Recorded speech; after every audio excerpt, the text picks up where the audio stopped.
Hello guys, welcome to the new video. और अगर आपने मैग्नेटिक सर्किट का वीडियो लेक्चर नंबर 1 नहीं देखा हुआ है तो प्लीज़ उसको पहले देख लीजिए, क्योंकि उसमें बहुत सारी बेसिक इन्फॉर्मेशंस हैं। अगर आपने उसको नहीं रीड किया हुआ है तो यहाँ पर हो सकता है आपको कुछ कम समझ में आए। तो पहले उस वीडियो को, लेक्चर नंबर 1 मैग्नेटिक सर्किट का देख लीजिए, उसके बाद इस वीडियो को देखना स्टार्ट करिए, ठीक है।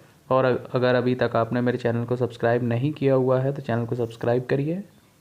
तो यहाँ पर हम लोग एक बहुत ही इम्पॉर्टेंट टॉपिक स्टार्ट करने वाले हैं कि इलेक्ट्रिक सर्किट और मैग्नेटिक सर्किट्स क्या होते हैं, ठीक है। और इन दोनों के बीच में क्या मतलब चीज़ें सिमिलैरिटीज़ होती हैं, क्या डिफरेंस होता है, ये सारी की सारी चीज़ें हम यहाँ पर डिस्कस करने वाले हैं, ठीक है। तो सबसे पहले तो एक बात देखते हैं कि इलेक्ट्रिक सर्किट बनता कैसे है। सबसे पहले हम लोग ये डिस्कस करते हैं कि इलेक्ट्रिक सर्किट कैसे बनाया जाता है। तो इलेक्ट्रिक सर्किट बनाने के लिए बहुत बेसिक रिक्वायरमेंट होती है, जो कि मैं पहले भी बता चुका हूँ। एक वोल्टेज सोर्स होना चाहिए, ठीक है।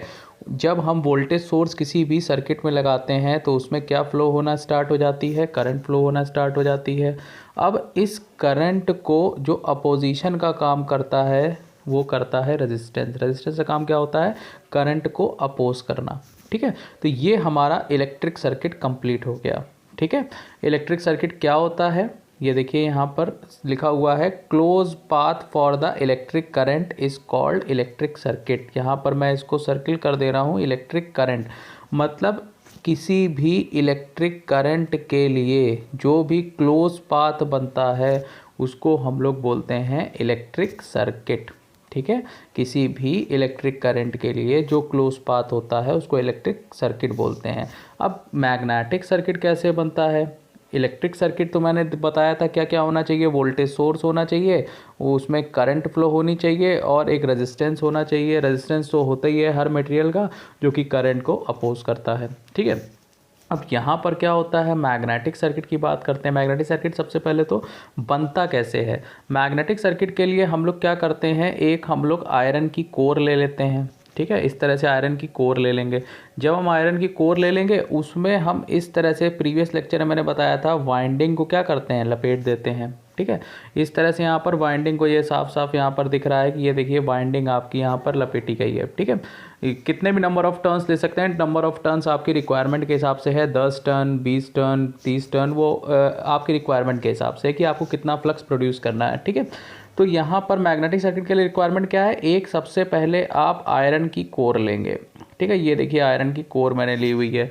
इस आयरन की कोर पर मैं एक वाइंडिंग को इस तरह से क्या करूँगा, लपेट दूंगा, ठीक है। अब उससे होगा क्या, प्रीवियस लेक्चर में मैंने यहाँ पर बताया हुआ था कि फ्लक्स को प्रोड्यूस करने के लिए जिस फोर्स की आवश्यकता होती है उसको हम लोग बोलते हैं MMF, मैग्नेटोमोटिव फोर्स, ठीक है।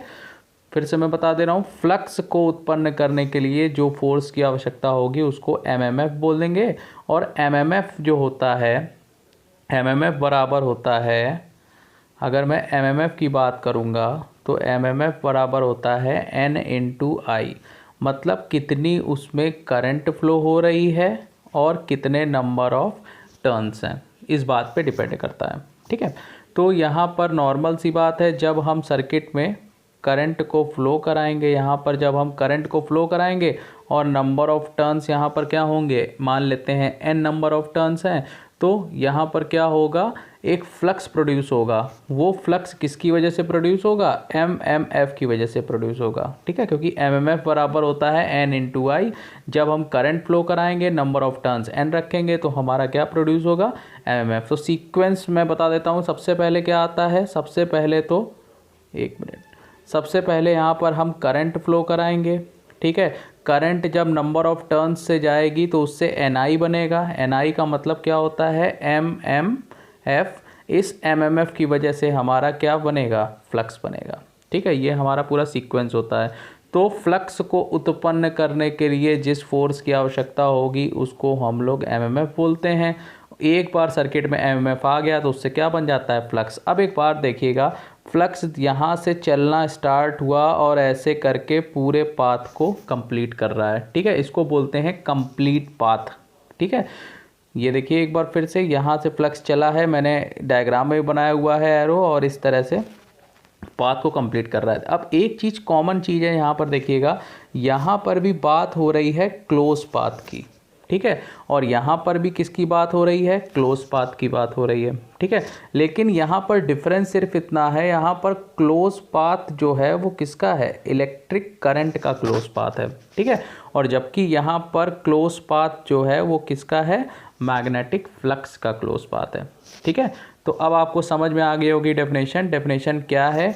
इलेक्ट्रिक सर्किट की अगर मैं बात करूंगा, close path for the electric current is called electric circuit, मतलब किसी भी करंट के लिए जो क्लोज पाथ होता है उसको हम लोग इलेक्ट्रिक सर्किट बोलते हैं, ठीक है। जब कोई करंट किसी क्लोज पाथ में इस तरह से कंप्लीट करती है उसको हम लोग इलेक्ट्रिक सर्किट बोलते हैं। यहाँ पर क्या है, यहाँ पर क्लोज पाथ तो है लेकिन किसका क्लोज पाथ है, मैग्नेटिक फ्लक्स का। ये देखिए मैग्नेटिक फ्लक्स का क्लोज पाथ है, इसको हम लोग कौन सा सर्किट बोलेंगे, मैग्नेटिक सर्किट बोलेंगे, ठीक है। ये सबसे पहला डिफरेंस हो गया इसका।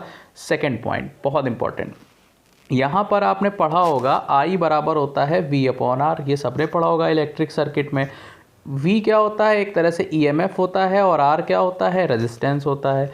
मैंने बताया था आपको प्रीवियस लेक्चर में कि जिस तरह से इलेक्ट्रिक सर्किट में क्या होता है, EMF होता है, EMF का काम क्या होता है, करंट को फोर्स करना। EMF का काम क्या होता है, इलेक्ट्रोमोटिव फोर्स का काम क्या होता है, करंट को फोर्स करना सर्किट में फ्लो होने के लिए। उसी तरह से मैग्नेटिक सर्किट में MMF होता है, जिसका काम होता है किसको फ्लो करवाना, फ्लक्स को फ्लो करवाना। तो देख लीजिए दोनों एक दूसरे के एनालॉगस हो गए। कैसे, यहाँ पर I बराबर हो गया V/R, तो यहाँ पर अगर I होती है तो यहाँ पर क्या हो जाएगा, फाई हो जाएगा, ठीक है।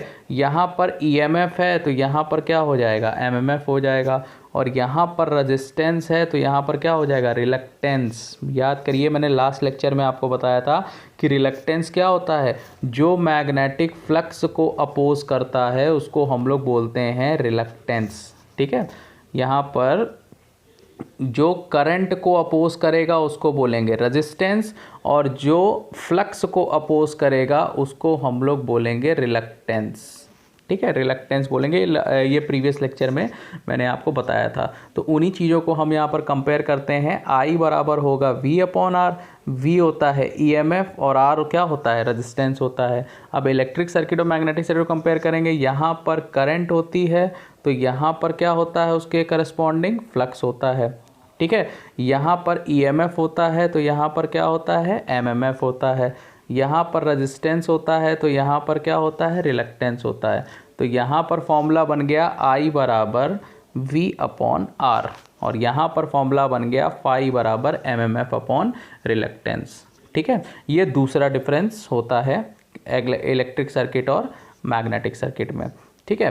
अब यहाँ पर अभी मैंने थोड़ी देर पहले बताया, यहाँ पर अगर करंट होती है तो यहाँ पर फ्लक्स होता है। ऐसा क्यों होता है, अभी मैं थोड़ी देर पहले बता चुका हूँ कि देखिएगा यहाँ पर होता है EMF, ठीक है। EMF का काम क्या होता है, किसको फोर्स करना, करंट को फोर्स करना। EMF का काम होता है करंट को फोर्स करना, और यहाँ पर जो होता है MMF का काम किसको फोर्स करना होता है, फ्लक्स को फोर्स करना होता है। तो यहाँ पर करंट की बात हो रही है तो यहाँ पर किसकी बात हो रही है, फ्लक्स की बात हो रही है, ठीक है। तो यहाँ पर वही चीज़ लिखी हुई है, यहाँ पर जो हम बात करते हैं इलेक्ट्रिक सर्किट में वो करंट की बात करते हैं एम्पियर में, और यहाँ पर हम किसकी बात करेंगे, फ्लक्स की बात करेंगे किसमें, वेबर में, ठीक है। ये हमारा थर्ड डिफरेंस हो गया। फोर्थ डिफरेंस ये मैं अभी थोड़ी देर पहले बताया हूँ कि इलेक्ट्रिक सर्किट में जो करंट को अपोज करता है वो क्या होता है, रेजिस्टेंस होता है, ठीक है। और जबकि मैग्नेटिक सर्किट में जो फ्लक्स को अपोज करता है उसको हम लोग क्या बोलते हैं, रिलक्टेंस बोलते हैं। और ये मैं प्रीवियस लेक्चर में बता चुका हूँ, इसकी वैल्यू L/μA के बराबर होती है, और ये R बराबर ρL/A, ये फॉर्मूला आपने पढ़ा हुआ है पहले से ही, ठीक है। तो यहाँ पर रेजिस्टेंस होगा तो यहाँ पर क्या होगा, रिलक्टेंस होगा। फिर उसके बाद ये होती है इलेक्ट्रिक सर्किट में करंट डेंसिटी होती है, इसको धारा घनत्व भी बोला जाता है। इसका मान होता है I/A, मतलब करंट बटे एरिया। अगर करंट को क्रॉस सेक्शनल एरिया से हम डिवाइड कर देते हैं तो हमारी बन जाती है करंट डेंसिटी। यहाँ पर करंट डेंसिटी होती है तो यहाँ पर फ्लक्स डेंसिटी होती है। ये मैं प्रीवियस लेक्चर में बता चुका हूँ। फ्लक्स डेंसिटी बराबर होती है फ्लक्स बटे एरिया, ठीक है। तो इसको बोलते हैं यहाँ पर करंट डेंसिटी होगी और यहाँ पर फ्लक्स डेंसिटी होगी। अगला डिफरेंस, ठीक है, अगला डिफरेंस यहाँ पर इलेक्ट्रिक फील्ड इंटेंसिटी, ये आप लोगों ने 12th में पढ़ा होगा, इसको ई से डिनोट करते हैं और ई बराबर होता है V upon D. V voltage होता है और वी जो होता है वो वोल्टेज होता है और डी जो होता है वो डिस्टेंस होती है, ठीक है।